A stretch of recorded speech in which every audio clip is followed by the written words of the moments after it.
مساء الخير لكل مستمعين إذاعة الهيب هوب السوري. معكم الرابر ديا فور. طبعا مثل ما وعدناكم ببرنامجنا الجديد على إذاعتنا كمان الجديدة لكي نرتقي. طبعا هالإذاعة تابعة لمنتديات الهيب هوب السوري رسمي. رح نناقش ببرنامجنا كل مشكلات وانتقادات ساحة الهيب هوب السوري، ورح نعمل مقابلات ومسابقات، ورح نعمل وندعم عفوا كل الفنانين يلي بيستحقوا. قبل ما أبدأ بموضوعنا اليوم، انتقادات ومشاكل ساحتنا الشائعة، اخترنا فواصل بين الفقرات رح تكون أغاني لرابرز ما صار لهم كتير بيغنوا، بس فينا نقول احترافيين كدعم لإلهم.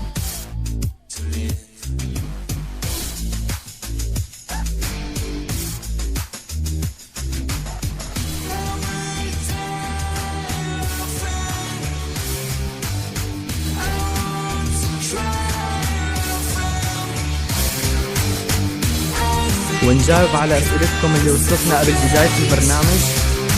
اجانا سؤال من ميجا ام سي: لشو كترانين النفسيات؟ صديقي، يعني نحن حكينا من قبل كتران النفسيات، البعض طبعا مو الكل، بس اللي صار نفسية هذا الشيء مثل مرض نفسي ما بتمنى اي حدا يوصل له. ليش ما بحس بعض كبار الراب السوري ما بيعترفوا في الرابر الصاعدين، مع انه في كتير صاعدين بيستحقوا الاهتمام لانهم فعلا مبدعين؟ هذا سؤال اجانا من رأفت الخطيب. اخي رأفت، الفئة الاولى بالراب بعض الرابرز الكبار بيكون مستمعيهم محدودين، يعني اللي بيسمعوهم بس مغنيين راب ويا دوب بتلاقي عندهم دعم، فما منلومهم.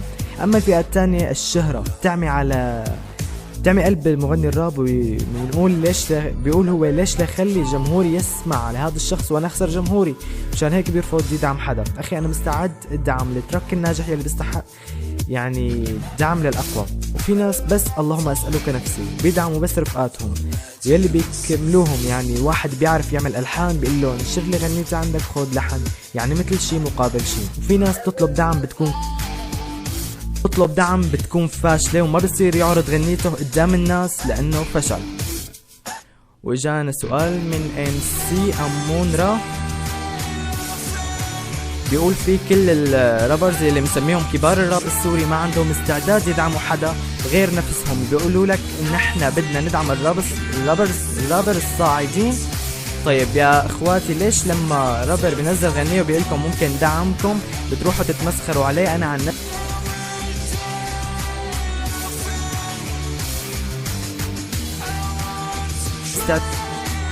الصاعدين الأحسن تعتزلوا الراب. أخي جواب سؤالك نفس جواب سؤال رأفت، بس حابب تضيف شغلة صغيرة.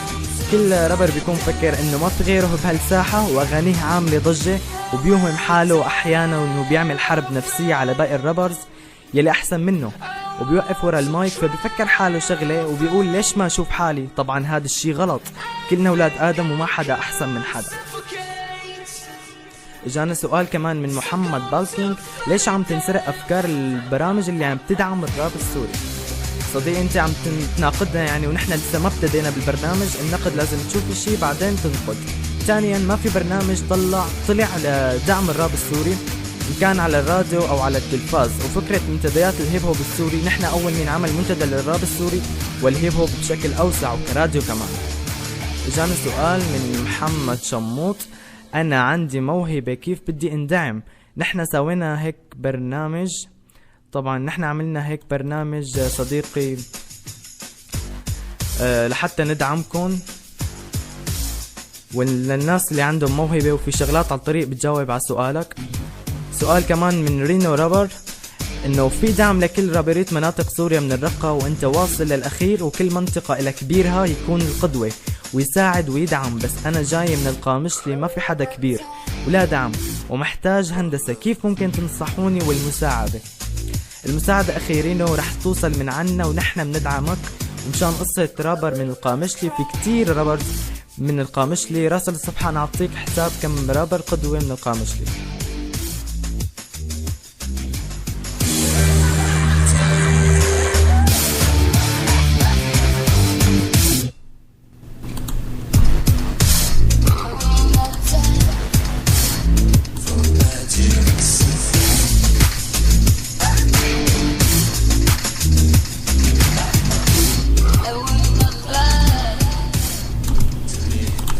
وصلنا هلأ من الرابر السوري إبراهيم باشا. طبعا هاد قدوة لجميع الرابرز السوريين. رسالة: الصاعدين هن الجيل اللي رح يغيروا مستقبل الراب السوري ويمسحوا الغبرة عنه والوسخات الموجودة فيه بالوقت الحالي. انتوا الوحيدين اللي قد هالمسؤولية ولازم تكملوا رسالتنا، ولحتى تعملوا كل هالشي لا تعيدوا أخطائنا وأخطاء غيرنا. واضحة. ثق بنفسك، هالكلمتين سر النجاح. طبعا تحياتنا للرابر إبراهيم باشا. لإرسال أسئلتكم حول موضوعنا اليوم ابعتوا لنا السؤال على صفحة المنتدى على الفيسبوك، منتديات الهيب هوب السوري، اللي هي www.facebook.com/SyrianHipHop1.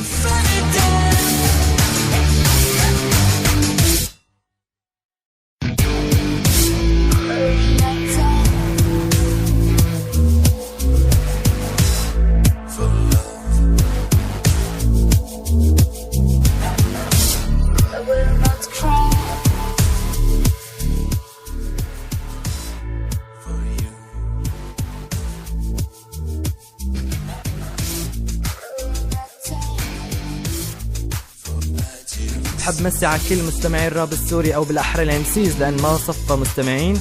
امبارح قريت على الفيس واحد كاتب على الحائط تبعه: لك شرشحتوا الراب السوري ما في غيرك بيغني، لك اترك المايك. بس بالحقيقة لو نرجع للشخص فهو من الناس اللي عم يحكي عليهم اغانيه كلها شي ببكي وعالي، نزع سمعة الراب السوري. طيب كيف بدنا نرتقي اذا كل مغني راب مو شايف حاله غلط؟ ما حدا عم ينتقده، بالعكس كله بيرفع له بزقف له. نروح لجهة تانية من معوقات صعود الراب السوري ألا وهي نفسية الرابر. طبعا ممكن لأن مبدأ التعميم غلط، بس الغالبية. امبارح رابر صاعد عم يحاكيني وقال لي: لك كل ما أحكي مع رابر كبير ما بيرد، لك بس بدي شغلة صغيرة بالهندسة وما حدا عم يرد علي أو بيقلعوني. والشيء اللي ما بيعرفوا هالرابر النفسية إنه بهالشيء اللي عم تعمله يمكن هالصاعد يترك الراب مشان شغلة صغيرة. ما حدا بيعرف هالصاعد لو اندعم شو كان راح يصير. يمكن لو اندعم كان رفع الراب السوري شي افضل من فنك القائم على النفسية. بين قوسين زائف. خلوني اشرح لكم طريقة تفكير هيك رابر نفسية. تفكيره انه انا تعبت ووصلت لفوق، واي صاعد عم يطلع لوصل انا بدفشه وبيوقع، وهيك انا بضل فوق. ايه لا تستغربوا، اغلب الامسيز النفسيات هيك. طبعا في اشكال والوان وطعمات للرابر النفسية. فواحد مفكر حاله مفكر او ارسطو بيكتب بوست وبيترك العالم تتناقش بكلامه على اساس هو شي شغلة كبيرة وما بيرد على التعليقات. لا، وفوق هيك بكتير واحد بيقول لك انا لا بهندسة ولا حدا ولا بعلم الهندسة لانه سر المهنة لانه حاكم انت فاتح كشك فلافل. واحد بيقعد بيكسر باغاني الصاعدين على اساس هو امينيم بالراب وبيلعلي على الصاعد 1000 نكشة وألف علة.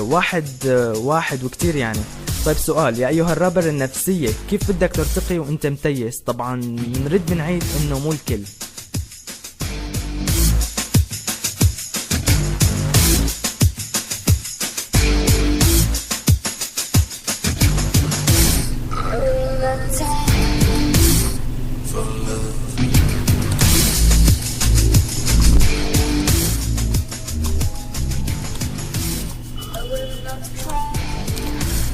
خلونا نروح لفاصل صغير وبنرجع ومقطع من أغنية اصنع حلمك للرابر كيتن.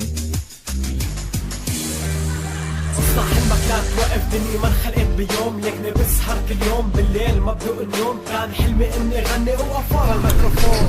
صغار 10 سنين عشق الراب كن او لا تكون، حاول توصل للمطلوب، تعلم كل ما تكتب. خلي فشلك عزيمة، اوعى توقفك الهزيمة، اوعى تفكر انها ستوب. ما في حدا بلش من قلبي، خلي فيك اصرار وهمي. بدي اصير بدي انجح، ما في انه تهزني كلمة. خلي الضحك كله الامل موجود بنص العتمة. لا توقف، خليك قوي ضد الريح، لا تسمع لكلام الناس، لا تهتم اي تجريح. اسمع اللي بينقذوك، هدول همهم يساعدوك، هدول همهم يوصلوك، مستحيل يحسدوك. كم كلام اللي بيرفعولك بوشك بيضحكولك، هدول مالن جمهورك وعايزك فيهم غرورك. المكان حلمك صعب بالتعب، ايه رح يتحقق. المكان حلمك صعب، لا تيأس من الحياة. المكان حلمك صعب بالتعب، ايه رح يتحقق. المكان حلمك صعب، لا تيأس من الحياة. طفل الله ابتلاه انه يكون وزنه زايد كبر. إذاعة الهيب هوب السوري لنجعل القمة ما تبحث عنه.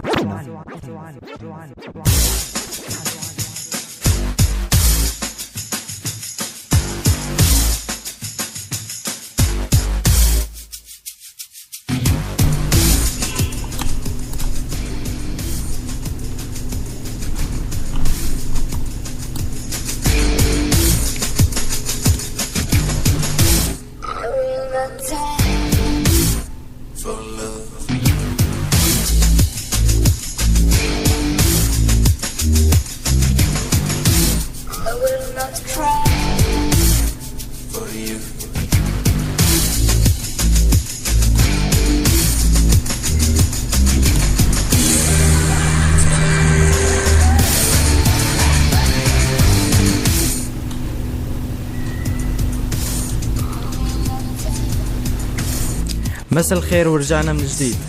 بنروح لشغلة تانية وهي الرابر اللي بيركب من الموجة إن كانت تأييد ولا معارضة، وهو ما ركب الموجة إلا لحتى ينشهر ويشد طرف لعنده. وبعد فترة هذا الطرف خسر، قام قلب للطرف الثاني وهيك ليكسب الطرف الأكثر.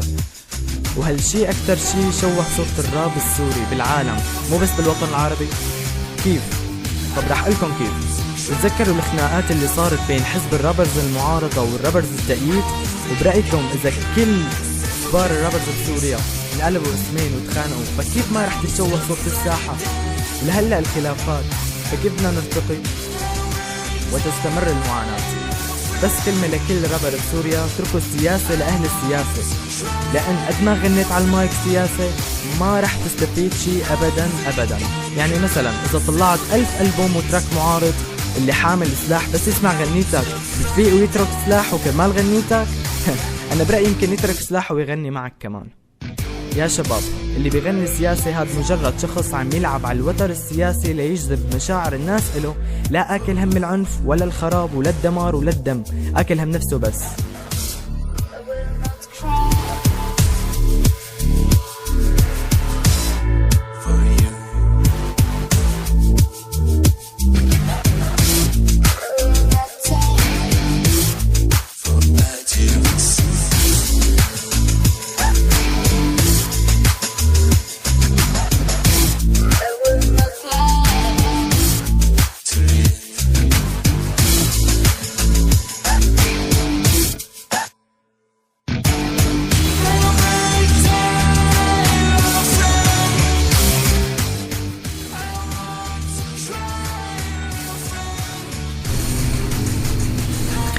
فاصل صغير، بنروح لمقطع من أغنية خلي حدودك السما للرابر دانيا دي ان كلوزر.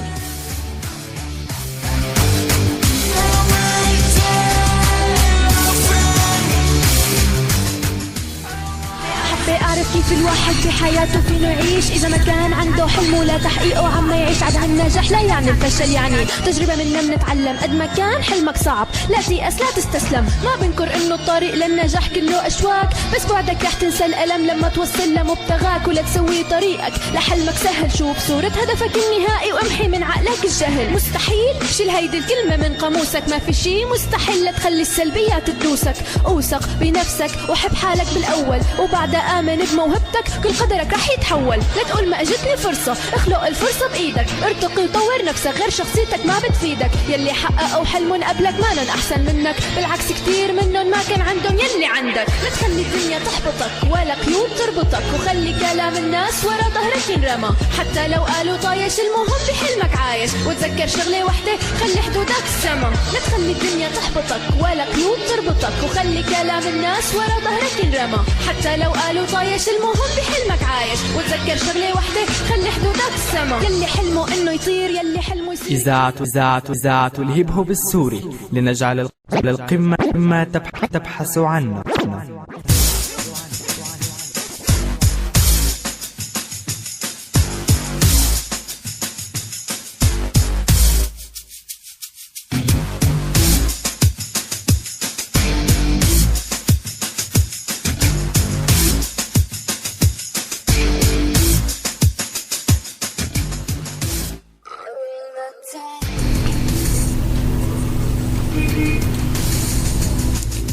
رجعنا من جديد أعزائي المستمعين. طيب شو من شان انه كتروا الفشل بالساحة السورية؟ يعني عم تنزل تركات مسخرة، جد مسخرة. لازم نجيب حدا يقعد يقنع هالعالم انه لا بقى تغنوا يعني تخنت كتير، بس في فرق كبير لما يكون تراك بداية او تراك فاشل، والاثنين لا تنشرهم ولا تنشر حتى تتمكن. يعني عيب تشرشحنا قدام العالم. كلمة أنا دايما بقولها: إذا ما كنت متمكن من الهندسة والأداء روح سجل بالاستديو. وشي بيغطي على شي، مع إنه هالشي غلط بس كبداية، يعني مو كله مضروب. هلا معلش خلينا نكون حقانيين أكثر. الرابرز الكبار اسمع أول أغانيهم طبعا بالصعوبة اللي تلاقيهم أفشل من الفشل، بس بتعرفوا ليش إلنا بالصعوبة اللي تلاقيهم؟ لانه الرابر المشهور رجع مسحها بعد ما انشهر.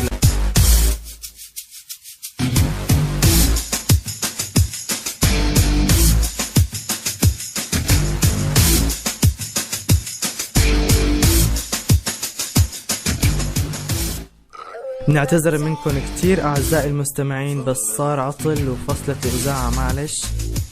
كنا عم نسمع الفاصل لمقطع من اغنية خلي حدودك السما للرابر دانيا دي ان كلوزر.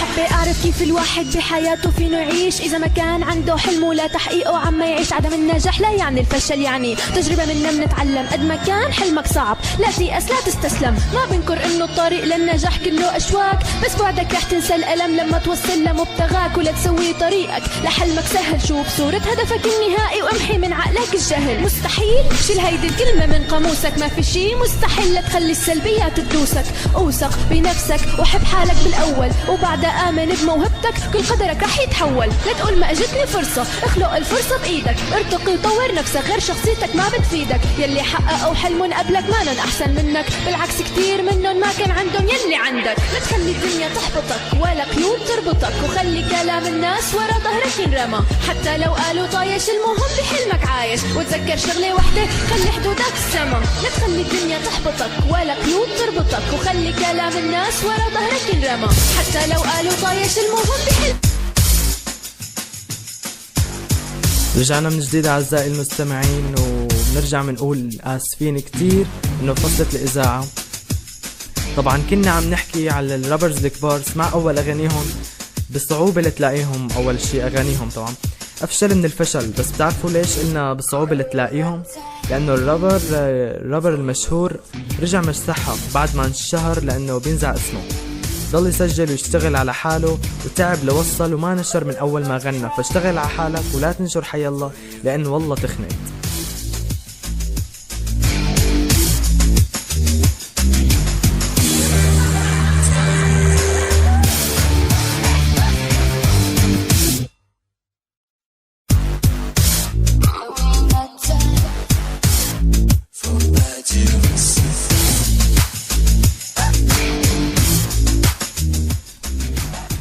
كمان فاصل صغير وبنرجع بعد اغنية الفلسطيني المظلوم للرابر الفلسطيني السوري كينج تي 01.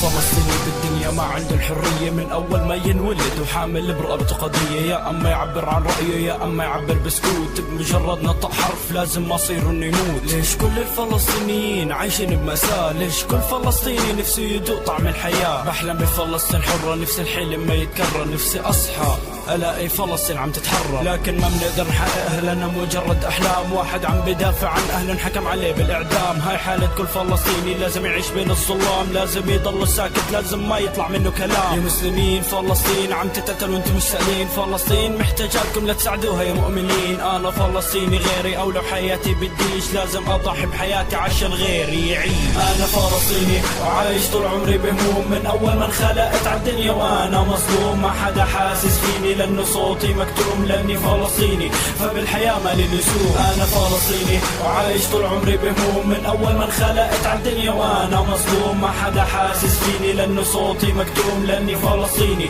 فبالحياة مالي لزوم. نفسي أرجع عبلادي، نفسي أزور الشهداء، نفسي نضلنا أمة وحدة ضد. نرجع من جديد. هلأ رح نحكي عن كم شغلة مهمين ونختم فيهم البرنامج. وكتير اجتني اسئلة عنها، شو هو افضل موضوع لغنية الراب الاولى؟ هلا هو ما في موضوع محدد، بس بعد عن الدسات والسياسة وابدأ بداية بموضوع تحكي فيه عن نفسك او معاناتك او شي مضايقك. شغلة تانية، طيب شو رأيك بالدسات؟ برأيي الدسات هي مجرد اثبات قوة، وما بنكر في ناس كتير انشهرت من وراها، بس بالاخر مثل ما قلنا اثبات قوة.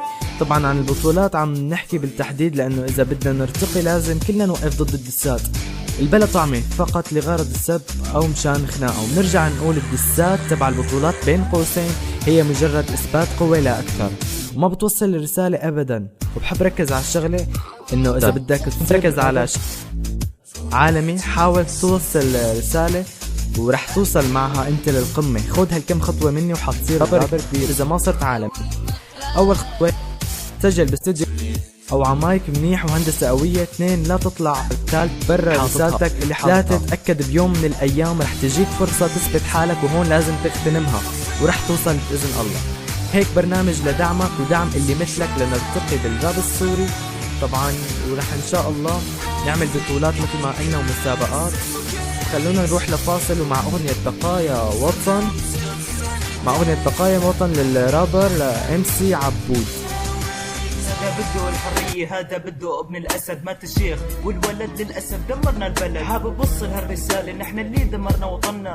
شوفوا وين كنا من 3 سنين وهلا وين نحن صرنا نقتل بعضنا على أساس الطوائف. ماني خايف من كلامي، ماني شايف قدامي إلا غمامة سوداء اعتمد سما سوريا. أصبحنا بلا وطن وكمان بدون هوية، أصبحنا كفتاس وليبت منها العذرية. دمائي أصبحت رخيصة والسبب أني مواطن. إن قتلت ما بعرف ليش اتهموني بني خاين. يمكن تعديت حدودي، رفضت عشت الحيوان. قلت الحق علي صوتي، واجهتني النيران. شبيح ومندس، مؤيد ومعارض، خسرنا الوطن خلص ما في داعي لنتفاوض. أنا كل يوم بالحدود يسألوني من أنا يا صاحبي.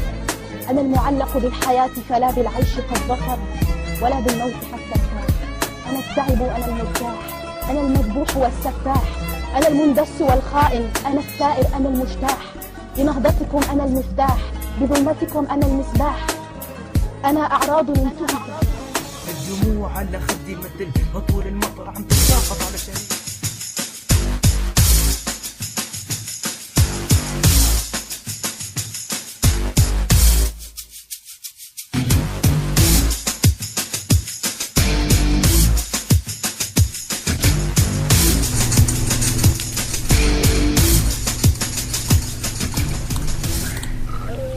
رجعنا من جديد وما عاد في عنا شي نحكيه، لا في شي واحد بس. إذا ما عندك إمكانيات مادية فمكن حالك من الراب حاليا واستغل هالوقت ورح يجي الوقت وتغني فيه. وإذا ما عندك دعم معنوي فنحن بمنتديات الهيب هوب السوري كلنا إخوات وهدفنا دعمك، ونحن سوينا هالإذاعة لدعمك ودعم الناس اللي بتستحق. بس لو عجبتك الإذاعة بإمكانك دعمنا عن طريق متابعتنا أسبوعيا كل خميس الساعة 9 مساء، وراسلونا عن طريق صفحتنا على الفيسبوك منتديات الهيب هوب السوري www.facebook.com/syrianhiphop1.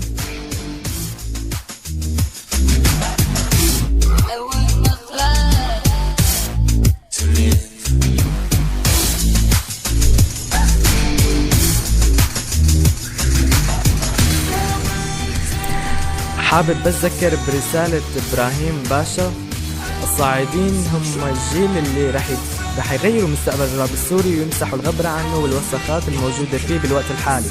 انتوا الوحيدين اللي قد هالمسؤولية ولازم تكملوا رسالتنا، ولحتى تعملوا كل هالشي لا تعيدوا أخطائنا وأخطاء غيرنا. واضحة؟ ثق بنفسك، هالكلمتين سر النجاح. وهلأ ما عاد عنا شي، يلا تصبحوا على خير. إن شاء الله نكون قدمنا الدعم المناسب بس لكي نرتقي. كان معكم ديا فور والمشرف شاهر، بأمان الله، بالتوفيق.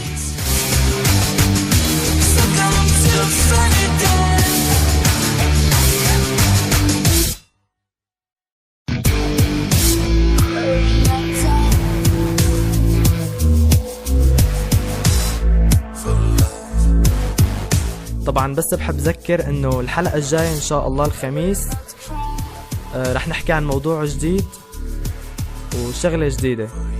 طبعا الكل لازم ينطرنا ويدعمنا، لأن نحن عم ندعم الراب السوري وعم نحاول نرفعه قد ما فينا لفوق. طبعا هاي الحلقة الأولى لبرنامج لكي نرتقي على إذاعتنا الجديدة، إذاعة الهيب هوب السوري.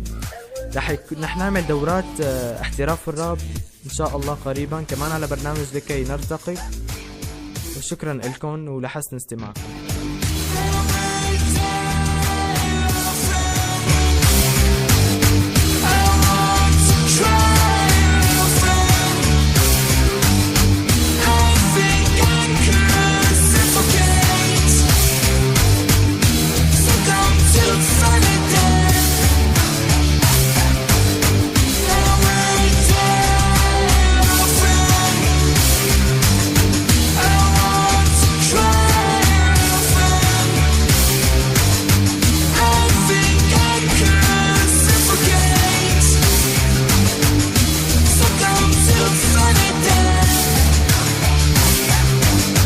إذاعة الهيب هوب السوري لنجعل للقمة ما تبحث عنه. إذاعة الهيب هوب السوري لنجعل للقمة ما تبحث عنه.